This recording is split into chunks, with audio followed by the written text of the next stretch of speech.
Hello, and welcome to God's Hookups television show. This is Dr. Barbara Young, your host, and this is a show that features up-close and personal interviews with guests from all walks of life who share their stories about unexplainable blessings, successful events, and extraordinary miracles and encounters that can only be of God's hookup. You'll receive hope, enlightenment, encouragement that will feed your spirit and your soul. Now, to my guest today. Well, hello to my guest, Mr. Jonathan Horton. Glad to have you, Mr. Horton. Hey. Yeah, thanks so much. Oh my goodness. This is for my viewers out there, this is the Olympic gymnast, motivational speaker, ninja warrior, and author of 2 books, not one, but 2 books. So God has worked what I've learned from listening and sharing with Jonathan earlier in the green room. God has worked miracles in this young man's life. And I know that Jonathan started gymnastics when he was 4 years old. And so, Jonathan, I want you to just share a little bit of your story, because you are what we call the retired American artistic gymnast. You were the 2008 Olympic silver medalist on the high bar. You were the 2010 World All-Around bronze medalist, my goodness, a 2-time Olympian, a 2-time U.S. National All-Around champion, and a 17-time medalist at the U.S. National Championships. And at the 2008 Olympics, you won a bronze medal with your United States teammates in the team competition. So you've done a lot in that field since you were 4 years old. So just tell us a little bit about some of the miracles that God has done in your life, and how did you know him? What happened? The entire thing that you just said is a miracle. All of it. Every single accomplishment that you just listed.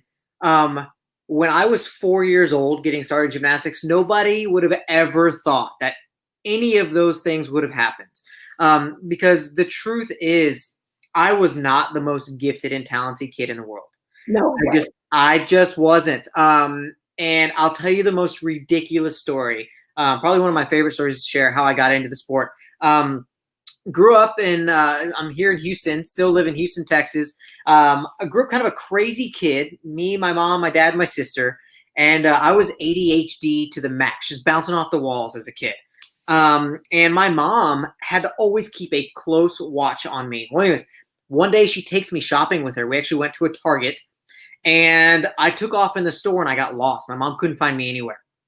And so hadn't started gymnastics yet, by the way. And so here I am, 4 years old, running around the store, doing my own thing. My mom starts to panic because 5 minutes goes by, she can't find me. 10 minutes goes by, she still can't find me. And finally, the manager and all of the people in the store are searching for me. And somebody that worked there walks up to her and says, "Ma'am, calm down. I found your son." Pointed to the ceiling and said, "He's way up there." There was a 25-foot support beam in the middle of the store that I decided to wrap my arms and legs around and climb all the way to the top. Oh my God, no. Yeah, so I'm hanging out up there. First miracle is I slid down and didn't get hurt. I don't remember doing this. I really don't remember. And my mom tells me she went home that night, told my dad about it, and my dad's exact words were, "Wow, our son's a freak. Let's put him in gymnastics."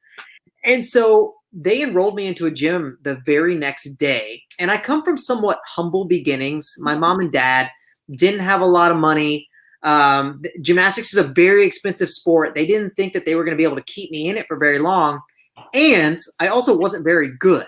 They were like, "Oh, this is just something, he's going to get some energy out and have some fun." But I didn't win anything as a kid. I wasn't the strongest. I wasn't the fastest. I'm a notoriously slow learner. Seriously, very slow learner, so much that I didn't actually start speaking until I was almost 4 years old. My mom thought that there was something wrong with me. And then all of a sudden I just wouldn't shut up, she says. And now I'm a motivational speaker for a living. How ridiculous is that? But I didn't win any medals, trophies, ribbons, and everybody thinks, "Oh, because you're an Olympian, you must have been a prodigy as a kid." It just wasn't true. And, I've always said that I'm a man of extreme faith. And when I was 10 years old, I'll never forget, I was still doing gymnastics. having fun with it, but not any good. And I watched the Olympics for the first time ever. And I remember I just felt this unbelievable sense of, I got that. I can be an Olympian one day. And I know now, just as I grow my faith, that that was the Lord speaking to me and saying, this is the path I want you to take.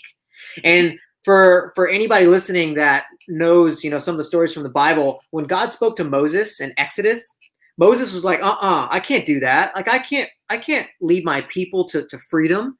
And God was like, no, this is what you're going to do. This is, I'm clearing the path for you right now. That's what he did to me, because nobody thought that I was going to be a good gymnast. I didn't think I was going to be a good gymnast. I knew what I wanted to do.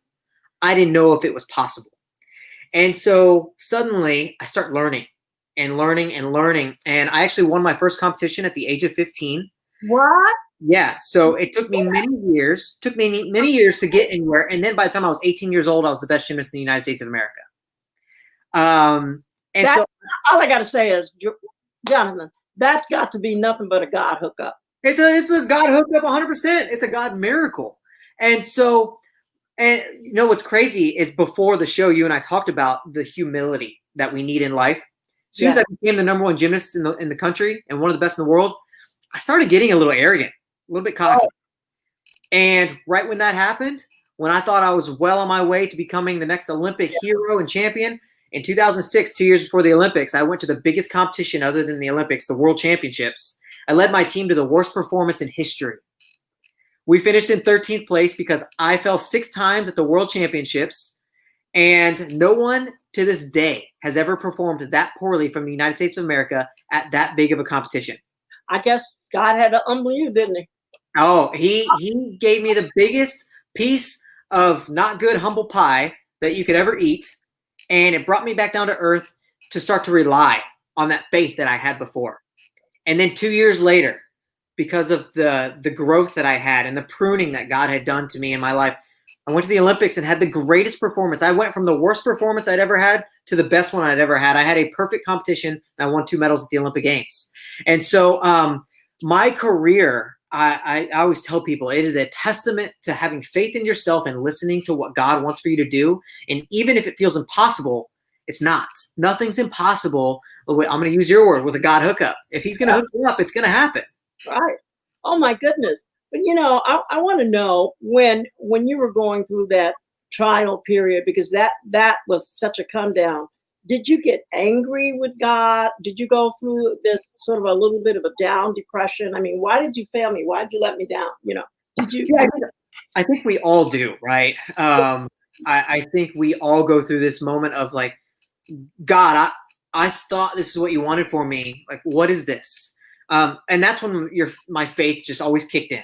And I would start to just feel God saying, look, you needed this. You needed this moment to start to hear me again, to start to listen to me again. And sometimes I think that he puts things in our lives that we don't understand, simply so that we will rely on him more. He wants us to rely on him. And so that's what happened to me. Of course, I went through the blues and the depression and the frustration.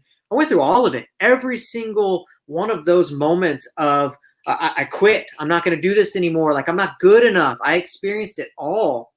But I kept feeling that sense of, God's going to pull me out of this, and he's got something great for me. So, and were you able to sustain yourself sort of with that thread sort of underlying going through your mindset that God had something greater for you? It's the only thing that's ever sustained me. It's the only thing, and that underlying faith. I mean, when I was a kid, I remember so clearly when I started to compete, and all the other kids around me were smiling because of their new medals that they got every year at their competitions. And I was the one kid walking away with nothing, just tears in my eyes. And I always remember thinking, one day, my day's going to come. My day's going to come. He's going to lift me to where I need to be. I just need to keep believing and keep working hard. And that's one thing I tell people. God, he doesn't want us to just believe and have faith in him. He also was giving us the tools to put in the work, put in the time. And he gave me the tools I needed to put in the time, so that I could continue to have that belief and faith that he was going to provide for me. And it eventually happened. And I'm thankful for where I got, because I know without him, and I never would have gotten anywhere. Well, it's a remarkable story. What, of being this champion, because but what happened in 2016 when something happened when you had something went with your rotor cuff. Yeah. So I ended up competing at the 2012 Olympics as the team captain, and then I still had more goals in the sport. I won a bronze and a silver at the Olympics. I never won gold, and I always had this dream of being able to one day say, at one point in my life, I was the best ever. No one was better. I got a gold medal at the Olympics. I'm an Olympic champion. And so that was one of the things that I always really dreamed big about. And so I didn't have that after 2012. I wanted to make one more push for the 2016 games. But between 2012 and 2016, I had 6 major surgeries. My body fell apart. I had 3-foot surgeries, reconstructive shoulder surgery. I tore my pec. And then I came back from all of those injuries, got into the best shape of my entire life until 9 months before the 2016 Olympics, and I tore my other shoulder up. And this was probably the darkest moment of my career, to be honest. And I share it willingly with a lot of people. It was the first time in my life that I really did question, more than ever, like God, why did you just put me through all of that? What was the point? What was the reason? I got 9 months away from going to the Olympics, possibly, achieving that ultimate goal. And here I am, I'm in a sling after major, 5-hour reconstructive shoulder surgery. I'm on pain pills, and I'll be candid with you, drinking Jack Daniels on my couch. My newborn daughter is over there. My wife is holding her. I can't hold my daughter, who's 3 weeks old, and I'm miserable. And I can look back on it now and see what God was doing. But and what he was doing was showing me that my life was more than gymnastics. It was more than I had rooted my whole identity in this Olympic goal, that I had forgotten everything else that my life was about.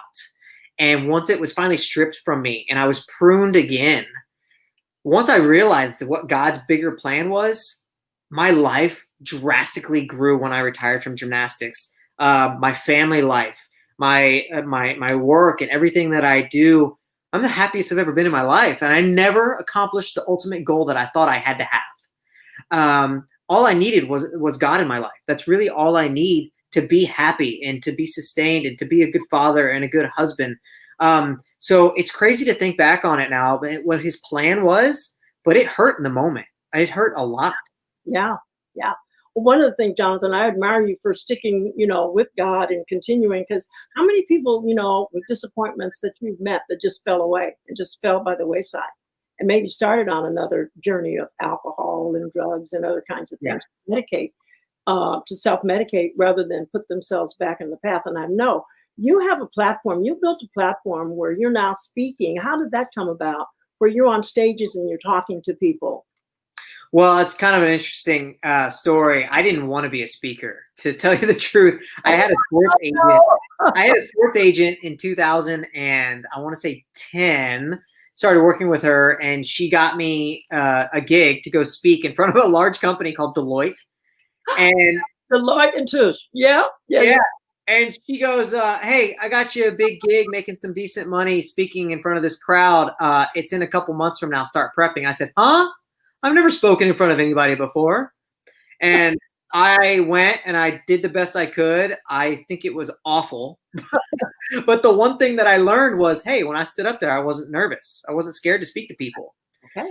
And suddenly I'm like, hey, maybe I can do this. Maybe I can do this for a living. I can work on my story, work on my platform, everything that I have.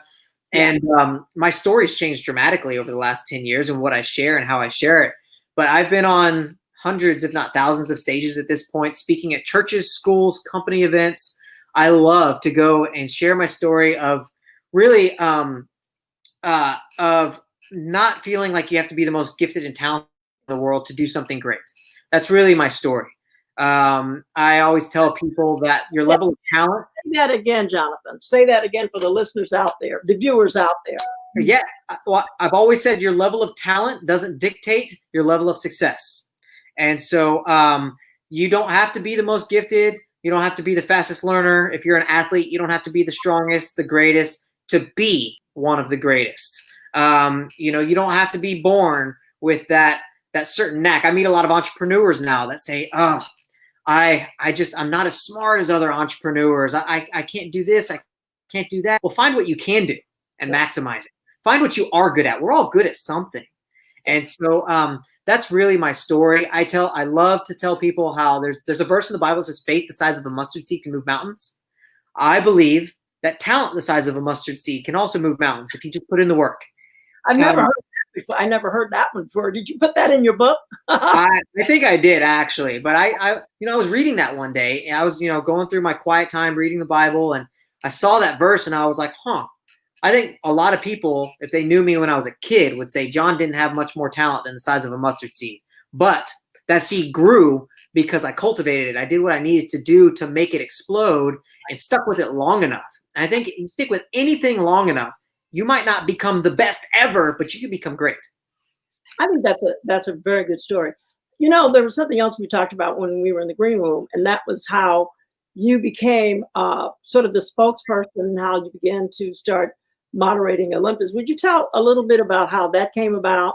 Through sort of a tragedy came this segue into something that became very profitable for you and very, very self-fulfilling. Yeah, I mean, that was another God's hookup, one that I wasn't expecting either. So in 2016, when I got injured and wasn't able to compete at the Olympics, I got a call from NBC probably a month later. And it was kind of a funny call. They were like, hey, we're so sorry. We just heard you got hurt and you're not competing at the Olympics, but we need a commentator for gymnastics at the Olympics. Would you be willing to do it? And I was like, yes, of course. I'd always wanted to do commentary for gymnastics. And so I got super excited and it was such a cool experience, but it was also a little bit daunting because I'd never done any commentary. So I go and I'm about to, we're about to go live at the Olympics. I'm about to talk about all the stuff going on. And I sit in the chair, I've got the microphone or the headset and the microphone. And I look at my co-host and I'm like, so what do we do? And he's like, wait, you haven't been trained? I'm like, no, nobody told me how to do this. He goes, all right, I guess just talk about gymnastics. I said, I can do that. And so for the next month, I was the lead commentator for men's and women's gymnastics at the 2016 games. And we got an A+ rating from Sports Illustrated with how we did. So it was so much fun. I don't know if I'm going to be the commentator for the 2021 Olympics now, but I'm hoping they call me again. Well, I mean, that is admirable. And I just wanted to share that because I knew about that and how out of, something that was sort of a tragedy comes this.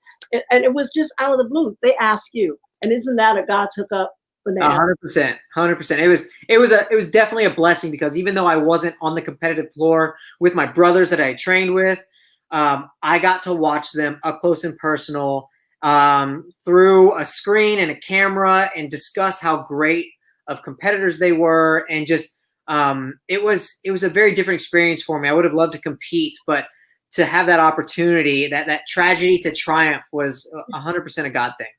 What's the title of your book? Because I know you've written not one book, but two books. So tell me a little bit about these two books. Yeah, my first book, I got the idea when I retired. I actually was doing an interview kind of like this one, and somebody said, hey, well, what do you know now that you're retired that you wish you could tell your younger self? If you could go back in time and tell yourself, like, that's a good idea for a book. So I titled the book, If I Had Known. And it's a collection of stories, impactful moments that I would share with a younger, ambitious, not even just athlete, anybody that's got big goals in life, these life lessons kind of thing. And then my second book, I wrote a year later. It's my autobiography. It's called Falling Forward. And, it's really just the story about how I fell and kept moving forward throughout my entire life. Right. It's not just gymnastics. It's my marriage and my kids and Ninja Warrior and commentary and my faith. It's everything. So I really enjoyed writing both of those. They took a lot of work, as you probably know. Writing a book is tough. I can imagine. But I was thinking you should write a book about climbing up the middle of that pole in the middle of a Target store. Oh, it's in there. It's in there. That story had to be in the book. Yeah, I can just visualize this 4-year-old climbing up. Oh my God, they're looking for you all over the store. Your mother was frantic. Where's my kid? Where's my child? And they're, oh my God, I can imagine your mom telling that story for many years. Jonathan, before we close the show, I just want to share a little bit, if you don't mind, about American Ninja and even how you got into doing that. Do you mind sharing that a little bit? Yeah, sure. So Ninja Warrior, I was really just a fan of the show. I was just a big fan, like most people. I used to watch it. probably back in 2011, 2012, I got hooked on it. And I actually, I have to admit, when I watched it, I used to think like, that is so easy. Like, why are these people falling? That is the easiest thing I've ever seen. If I ever get on that show, I'm going to win the $1 million grand prize first try. And what do you know? I applied for the show and I got invited to be on. And I thought, Another God hookup. yeah, it was another guy I have. My whole life is a God hookup. So I get on the show and here I am. I'm staring at the course. I'm like, I got this. This isn't going to be hard at all. And ironically, on the 5th obstacle, my first time on the show, I went splashing down in the water. And the obstacle that I fell on was called shoot, I'm forgetting the name of it now. It was some kind of rings. It was like these hopping ring obstacle thing. Anyways, I was at the moment the 7th best gymnast in the entire world on the rings, and here I am falling on the rings on national TV on Ninja Warrior. So another piece of humble pie in the story of Jonathan Horton. Well, I think, Jonathan, you have had an incredible life, and I know there's more for you because you're still so very young. And I want to wish you all of God's blessings for you and your wife and your children, and just have an enjoyable life because it looks like God's got a lot more in store for you.